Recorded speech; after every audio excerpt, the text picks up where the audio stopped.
All right, yeah, welcome. Now you can start. Welcome, Lewis, and take us through the program and the fellowship. So thank you very much. Really honored to have you on board. My name, as I had explained or stated in the chat, is Levis Sirikwa, and I'm team leader for Casina Farms. Casina Farms is um, a social enterprise that is based in the coastal part of Kenya. We work in Mombasa and in Kwale counties. Kwale County is neighbors Tanzania towards the north eastern side. So we are glad to be here. Just giving a snapshot about the fellowship that we have. It's targeting youth. From the definition of youth, these are people from the age of 18 to the age of 35. So anyone in that age is considered youth. We are also partnering with Zizurich Foundation, who are facilitating us for this particular fellowship. So the main objective is to try to foster the climate resilience for young people, or how they adapt, how they respond to climate change. As we see, we have a lot of uncertainties when it comes to climate change.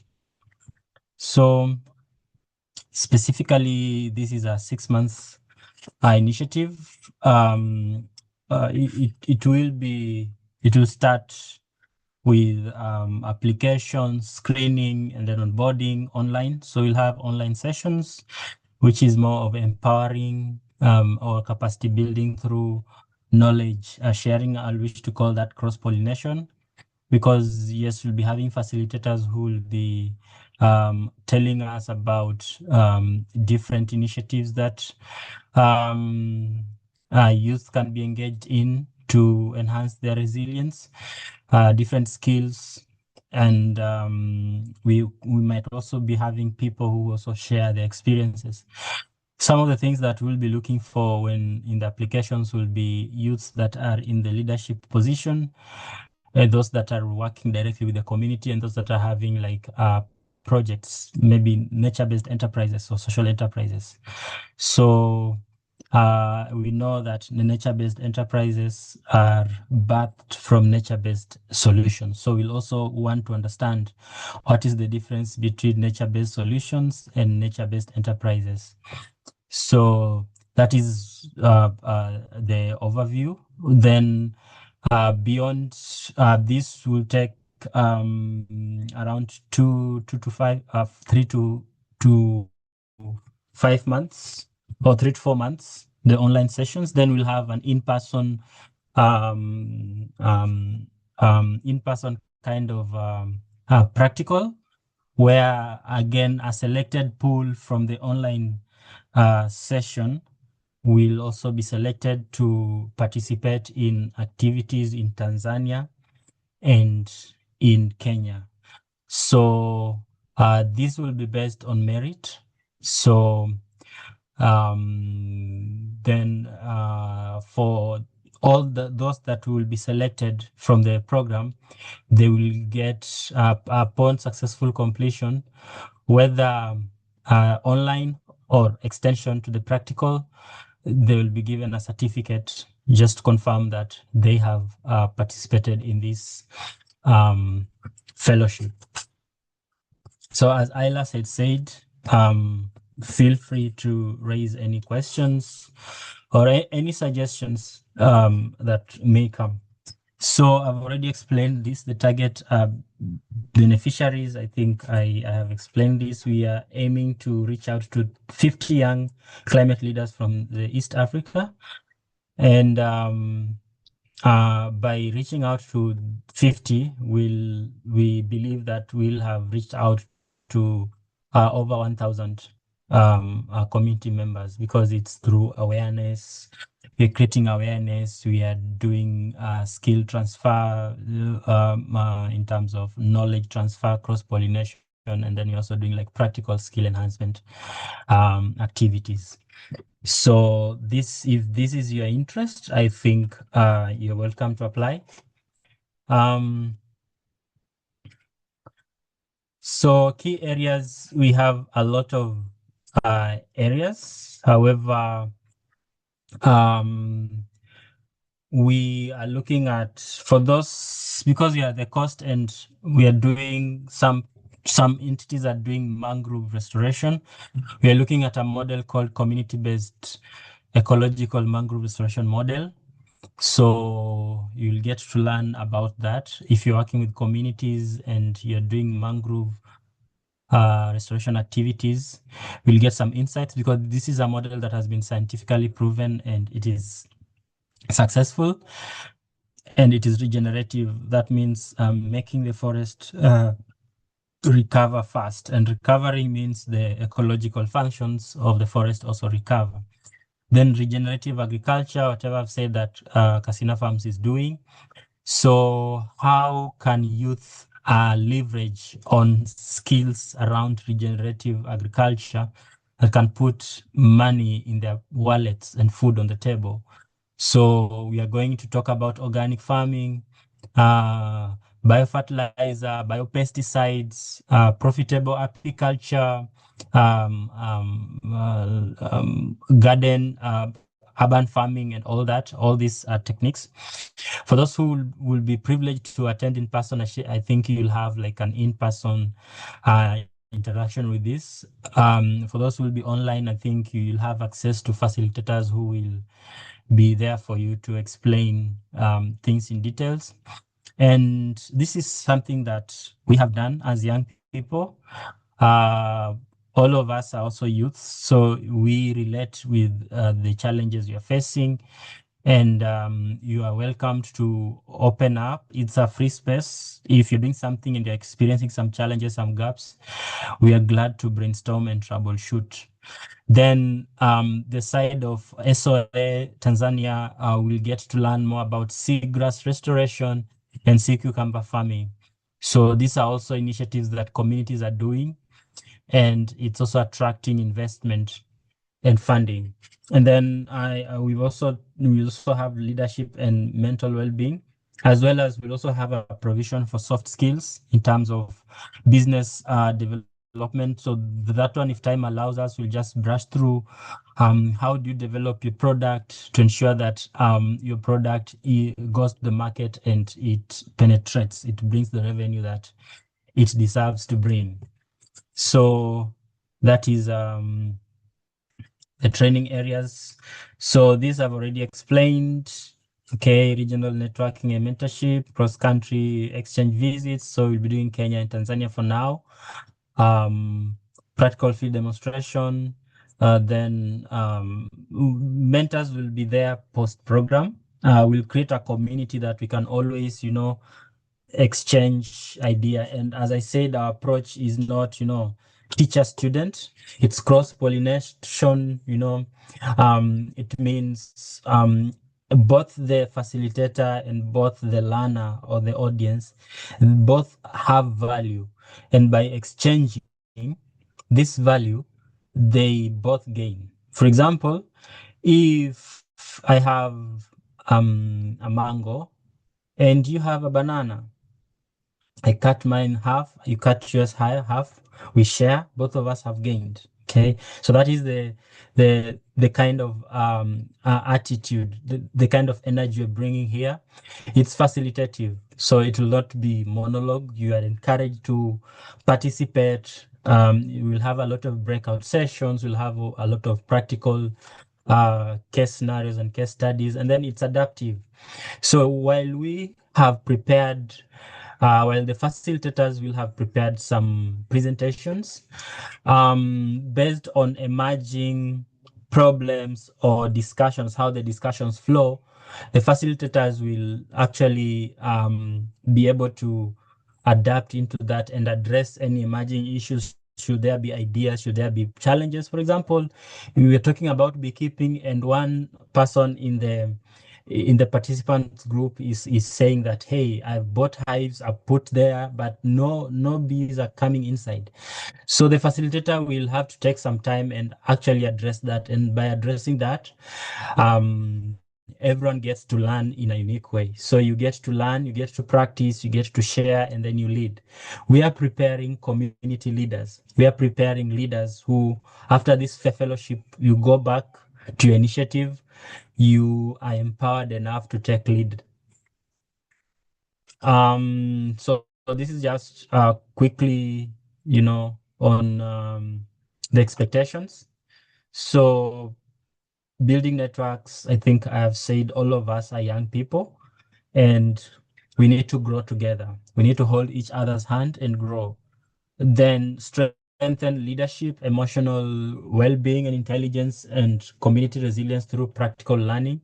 And of course, the cross-pollination, back and forth kind of interactions. These are the expected outcomes. The long-term impacts will have established a lasting network of young climate leaders across East Africa, which is very important because these initiatives are interlinked and the natural capital that we have is also interlinked. And these problems are unique, and by learning from your friend, from another business, you get to develop better. We provide ongoing mentorship and peer-to-peer collaboration. So the platform will also provide a pool for people to network and collaborate, and that is very important. We will be making training resources and curriculum available for future cohorts. So that means the materials that will come, the handbooks that we will generate out of this fellowship will be shared by to the participants and even beyond. And the to-do handouts that are very, very important, and they coming from real life experiences. Then create model that can be replicated and expanded across Africa. So we just started in East Africa. This is a pilot. We also think and want to expand it to the rest of Africa because Africa is bigger than East Africa. So we believe that empowering young people today to lead resilient communities is important. Hence, we are able to drive sustainable climate actions across Africa. Of course, you're starting in East Africa, but we are aiming to go across Africa. So thank you very much and welcome again. Back to Ilas or anyone who has a question. Thank you. Thank you so much. That was amazing. That was nice. I'm personally so much excited about the program already, and it's so nice to have a lot of young people from the entire East African continent already interested to the program also. And I have to also say thank you to our partner, Casino Farm, and also to our funders, Zurich Foundation. So I think we still have some few minutes for those who have like questions about the program, like what to expect, how to apply, etc., etc. Please feel free to raise your hands as Haruna. But if you are not able to direct speak, you can also put it in the chat box, and we'll be able to address. Haruna, welcome. You can unmute and speak. Haruna? Hello. Am I audible? Yes, we can hear you now. Okay, thank you very much for that excellent presentation. I really liked it. So my question here is around research activities. Like you had been presenting, you talked about very many initiatives there. And I was hoping that you could easily be able to include, a research component, because some of us have an interest, in research and basically trying to use research to kind of be able to advocate for climate change.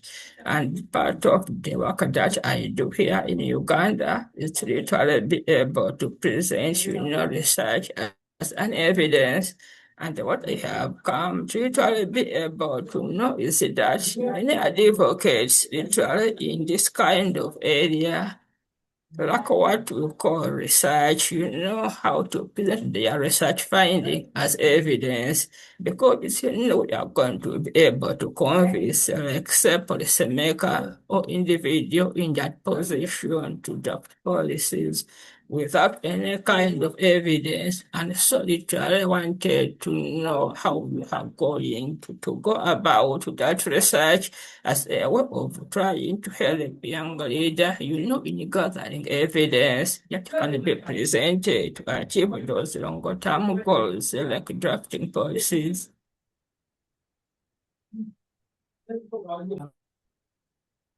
Thank you very much, Haruna.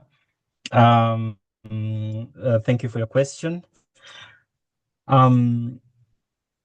If you look at when you're looking at talking about research, any product development is informed by research and development. Okay, so for example, growing vegetables. Let me give an example because we are doing corn gardens. So this will come out through the facilitators, while we might also want to explore the research opportunities. That is good. However, all the products, for example, you look at seagrass, you look at sea cucumber, seaweed, they have been informed by research already. So I just think it is important that the facilitators will have to point out the kind of research that informs the information. For example, beekeeping. Right now, what we are trying to do, for example, we are growing vegetable, and we are trying to see when you plant, for example, kales, sukuma wiki, with amaranthus. In Kenya, we call that mchicha, and with spinach. And then you plant, you intercrop with onions versus one that has not been intercropped with onions. Which of the two will most likely be attacked by pests? Okay, so that is something that we are already doing. So by the time we are beginning to, we are beginning to do the course, we already have like findings from the ground, like practical, and findings from actually publications that have been done. So our researchers, our facilitators will be giving references to the information that we get. And we also welcome if you have ideas of if you think that we have like a research gap that we need to fill. I think is also good. Yes. I don't know if I've tried to answer your question, and if not, I think Ilas or anyone in the team can also add. Yeah, Thank you very much. Yeah, Yeah. I really love how you answered with this, and I don't think if I have so much to add on that, I'll just say like first there are a lot of when looking at the center topic of the whole fellowship is on ocean and climate, right? Like all the innovations on climate, I'm sure there's a lot of research gaps how climate change is impacting all the ecosystems, the products that can be out of all the innovations that are happening. And for instance, if you talk about seaweed, for instance, how is seaweed impacted by climate change? How is sea cucumber impacted by the climate change? Different things that are happening in the whole sphere. So it will be, as David said, it's like it's a learning exchange between the facilitator and the fellows who will be participating, who will be selected, being part of the fellowship to really dive deeper and get to understand those gaps also. And it can be something that people, fellows can work together even after the fellowship, like something that fellows can even work on to explore more even after the fellowship, after learning how everything's look like. And yeah.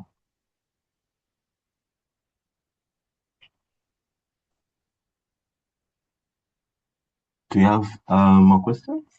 Oh, I don't know if that was not clear, but I wish.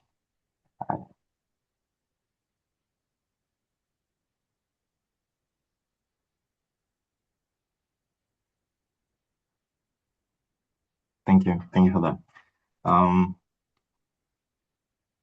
Do we still have someone? I think we are able to take like one or two more questions from the participants. Anyone with a question, feel free to raise your hand and we'll give you an opportunity to ask directly, or we can.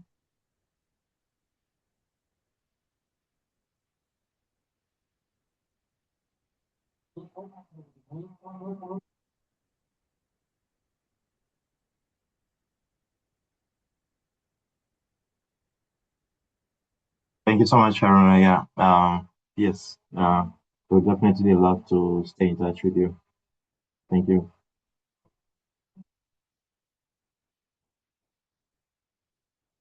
Um,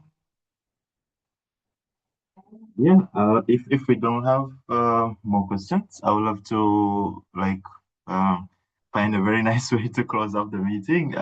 If you have already applied to the program, you can just give a thumb up and we'll be able to see the reaction. Just for those who have already applied, if you know like you have already submitted to the applications. Thank you, Leah and Bosco and Deborah. Nice. So nice. Happy to see all those hands.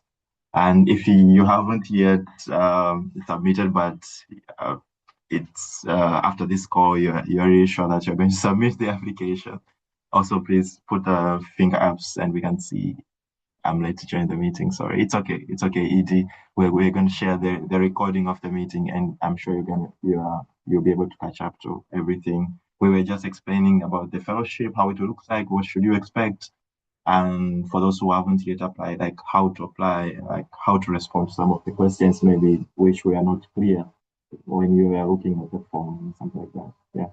I see a hand from Abdurrahman. You can unmute your mic and ask. Hello, sir. Thank you for having me. I was just joining the meeting. I'm coming from another meeting, so sorry for coming late. What have been said, I'm joining from Somalia, but currently I'm in Kenya. And I think I was going through the website that was being presented at the call of the application, and I found that it's stay like the applicant has to be resident in the mentioned country that it's being listed in that call, or it's open to the all East Africa community. Since Somalia is recently joined to the community, but I don't know if that is being considered to Somalia East Africa. That's one question. The second question is I don't know. I did not see the detail of the application, what it looks like, but I'm thinking about we have to be package a proposal of research that related or fit in the application. That's one of the requirements also. Thank you.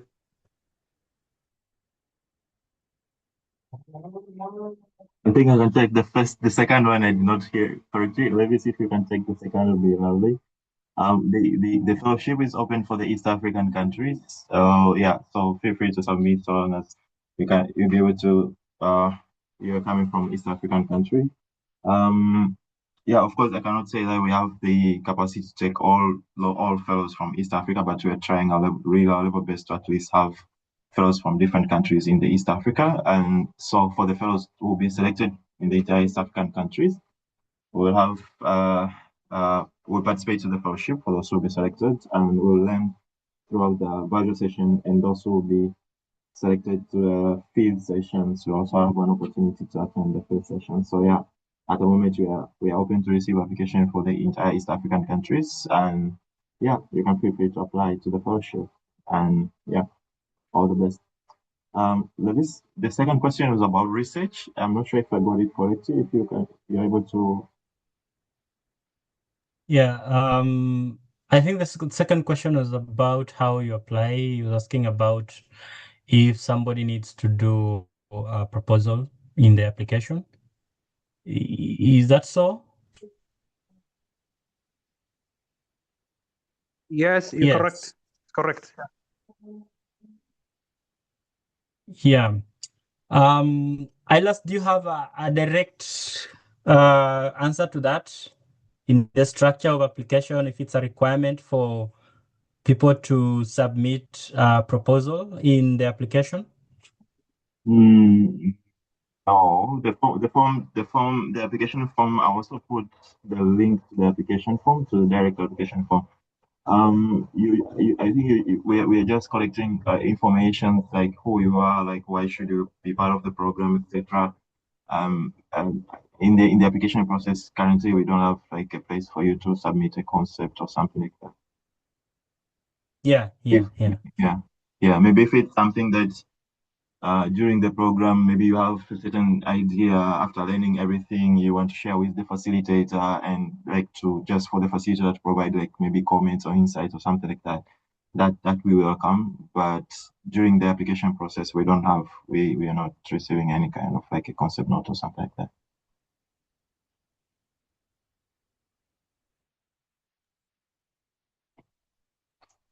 All right, I think there was a question from Bosco. Are you able to fully commit to both virtual sessions, April to June, and in-person or hybrid region workshop others?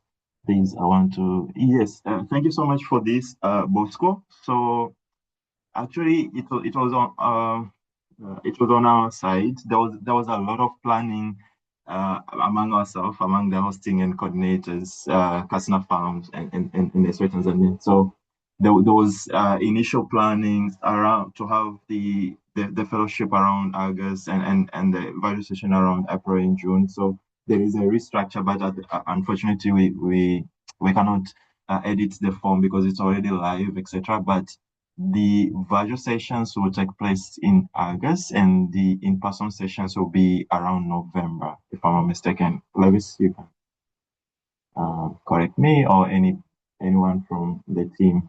But yeah, so the virtual session will start from August going forward, and then you have the in-person session in November.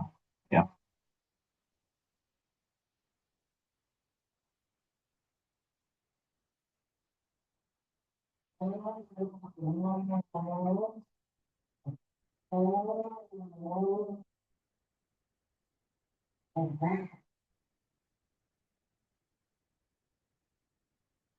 Right. If we don't have any further questions, Lewis, if you want to say like last like closing remark or something like that. Oh, we have a hand from Gideon. I think this can be the last hand. Gideon, you're welcome.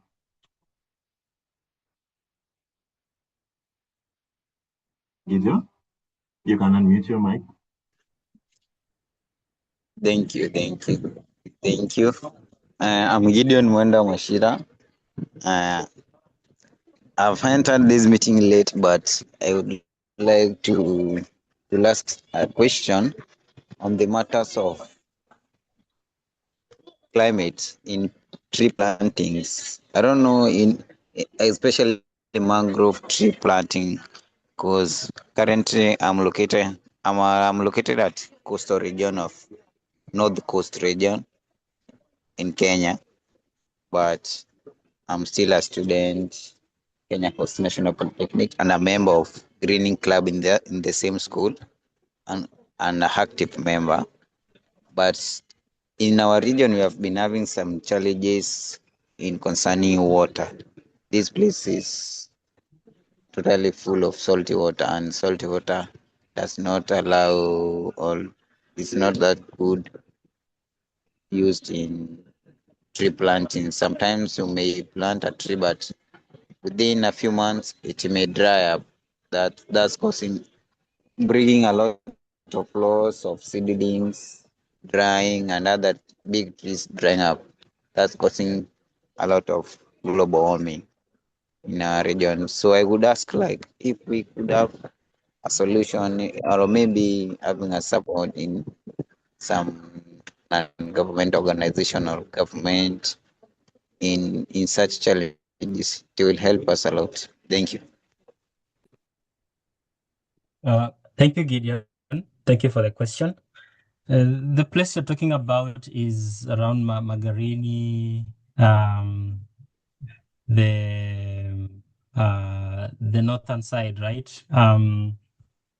Past Sabakio, you have having the salt pans, right?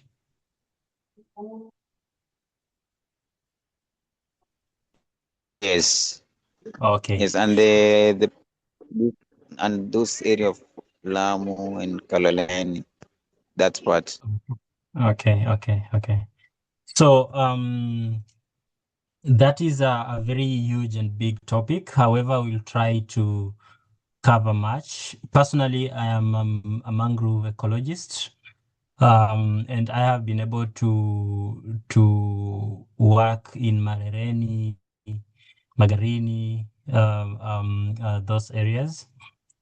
The challenge is actually beyond ecology. The challenge is more on the enforcement, and we also need to appreciate that there are some things that we cannot control. We have externalities, things that are under governance. Sometimes it's difficult to control.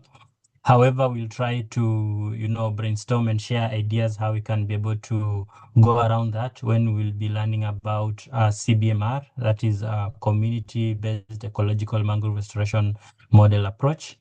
We've had some projects that have been slightly successful in the areas, especially in Marereni area. However, it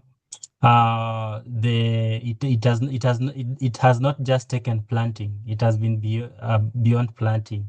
So planting has been like the last thing. So it means you have to do a lot of house cleaning, collaborations, consultations here, there, and there before you actually do planting. So we will share a lot of insights.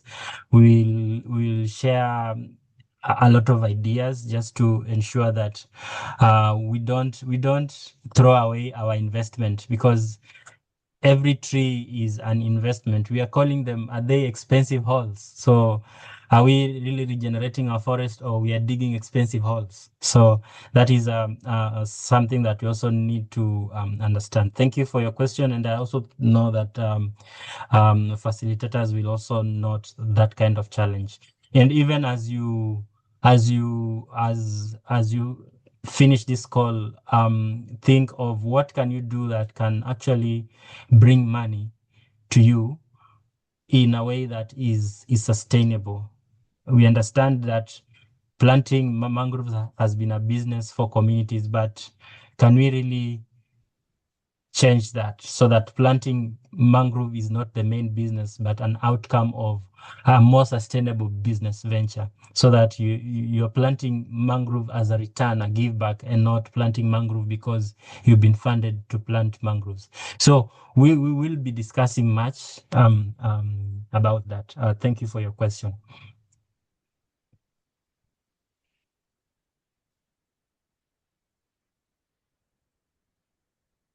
Yes, I love that, Levis. I love it that so much. Like, how can we really generate revenue out of the conservation restoration project that we're doing, which is, I think, it's a huge gap among many young people when starting projects, etc. Because now we see funding cutting off, a lot of financials becoming more and more very competitive, etc. But how can we generate income on all those projects, which is super amazing. Yeah. All right. So if we don't have more questions from the participants, yeah, I would love to give Levis and just like a final remarks and something like that for people who will be applying, and for those who will be who have already applied to the fellowship, because we know currently we already have received over 200 applications, and it's so I can say beyond words for how to express the interest of many people to the fellowship program. But yeah, we really wish we could have that capacity to have so many of you. But yeah, I think this can be a very good starting point. So let me not speak much. I would love to see to hear it from Levis and make a closing remark for us all. Yeah, I just want to say thank you very much for being available, and I wish you the very best in your endeavors. And you're welcome, because we grow by holding each other's hand. Thank you. Thank you so much, guys, and thank you for joining us. We're gonna share the recording for those who may be like joined late or something like that, but we're going to show the recording, and you're going to have an opportunity to go throughout the whole of the meeting, even after the meeting. Thank you so much, and all the best.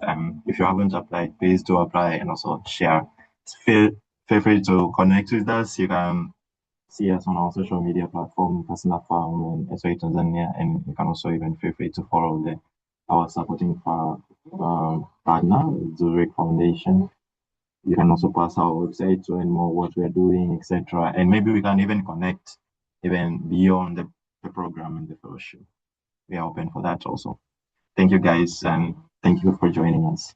And thanks Kasina Farm, thanks Zurich, thank you Levis for taking out through the presentation. Have a nice day from whatever country you're joining us from.